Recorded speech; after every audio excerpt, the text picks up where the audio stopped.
Hey everyone, today I'm going to show you how to create these hand-embroidered swaddle blankets. Let's get started. Head on over to your Canva app and open up an Instagram post. From here you're going to create a new blank one. Go to text and then add a text box. From here you're going to add your baby's name and then search for the Harmonie font, which is free. Size it to about 340. And from here, you kind of want to play with it and just get it to fit inside the white. Next, you'll download your design at that little arrow at the top. And you should have something that looks like this. Make sure it fits inside your embroidery hoop. You're going to take your stabilizer and lay it on top, and then trace your name onto the stabilizer. I'll have a link in the description box below of all the supplies used to make this swaddle.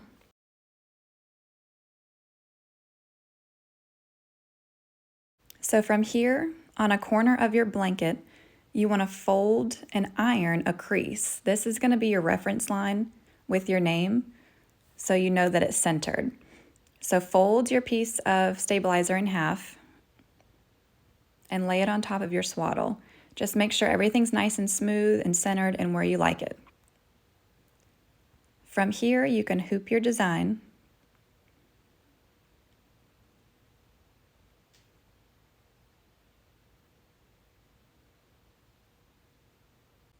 Once everything's together in the hoop, flip your design over. Make sure that center line is in the middle of the embroidery hoop. Now gently pull on the sides of the swaddle and make sure it's nice and tight. See how there's little bunches around the side? Just pull to kind of get everything nice and smooth and tight. That's going to keep your stitches looking nice and even. Now we can get started embroidering. Take your embroidery floss and thread it through the needle, and on the other end double or triple knot. You're going to come up from the back of the design and pull the thread all the way through. Go back through the same hole and then come up from the back about 1/4 inch down. Pull the thread through, and now you have your first chain stitch. Try not to pull too tight. Go back through that same hole in the middle, and then you're going to come up another 1/4 inch down. Try to be consistent with all of your stitches and keep them about the same length, and that's going to keep your design looking really nice and even. Take your time through this process. You can definitely tell when stitches aren't quite right.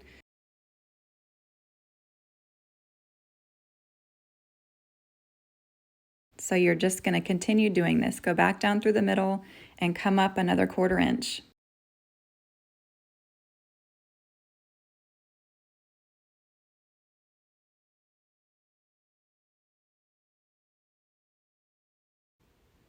Periodically through your work, turn it over and see how the back is looking. Make sure that you're pulling all your stitches through all the way so you don't get bunches of thread. This is kind of where we're at right now and what it should look like on the back. I'm going to speed up through the rest of this L till I get to the end right before the A.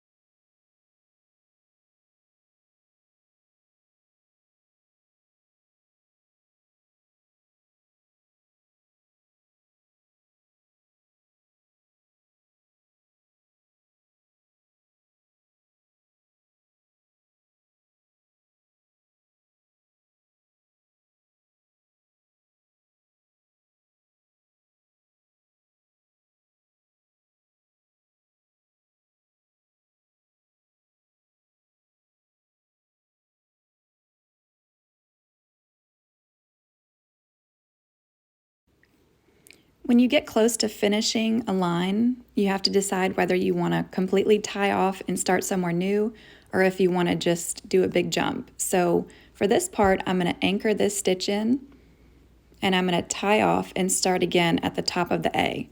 So right there, you saw me put the needle down and anchor that stitch in. I'm going to flip over to the back, and then I'm going to take my needle and I'm going to weave in and out of those 2 or 3 stitches. This kind of keeps me from making a huge knot on the back that doesn't always secure the stitches down properly. So I weaved in and out of about 3 stitches. Now I'm going to take my needle and go right up through that weave. Not into the swaddle though. And then I'm going to do the same thing going back down. And this is taking my thread and just keeping it nice and secure in there. It's not going to go anywhere. Once I pull it all the way through, I'm going to put my hand on the end right there and I'm going to kind of give it a good tug. And from here, I can clip my thread and then double or triple knot the end again and start again. From here, I'm going to start at the top of the A and do just like I did with the L.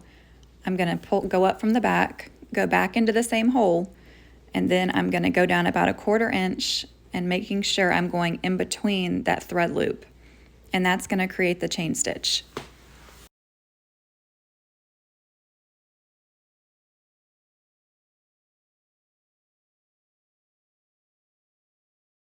For me, it's kind of easier to turn my work around. I do not have anything to hold my hoop. It's just me, so I kind of turn my work and it helps me kind of keep things flowing. When I'm pulling my stitches, I definitely pull in the way that I want the stitch to go. So here you'll see that I pull my stitch, kind of around.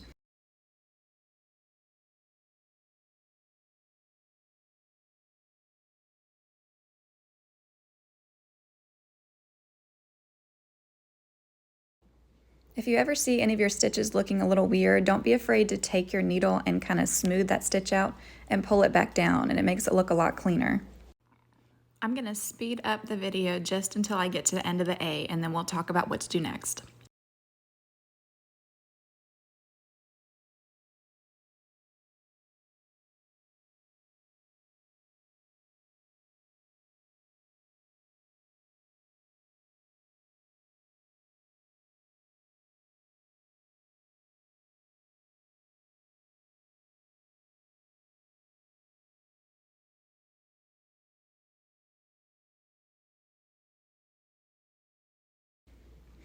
As I'm nearing the end of this curve, I want to stop and start back over at the top of the A to kind of keep the stitches going in the same direction.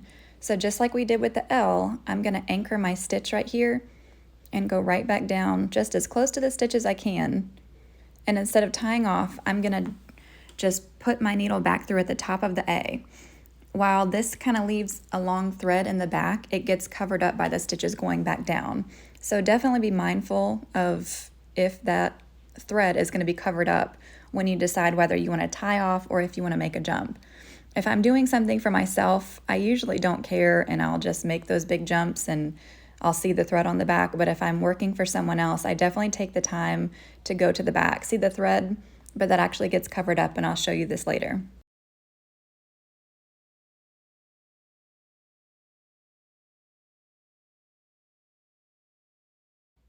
So from here, I'm going to speed up the video just to get through it, and I'm going to get to the bottom of the N over there, and I'm going to show you how I get back up to the top of the N without cutting thread.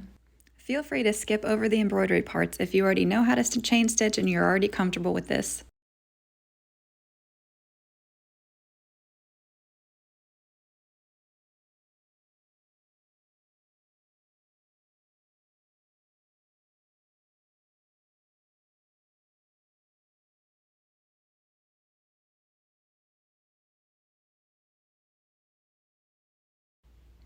As you can see, I've gone from the top of the N to the bottom, and now I need to do that curve of the N.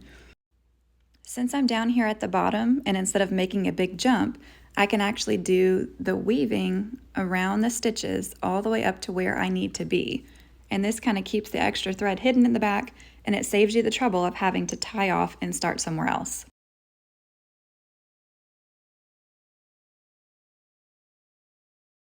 I've made it back to the top of the N. Now I'm going to flip my work back over and come up right where my drawn line is and just continue chain stitching all the way down and then through the E.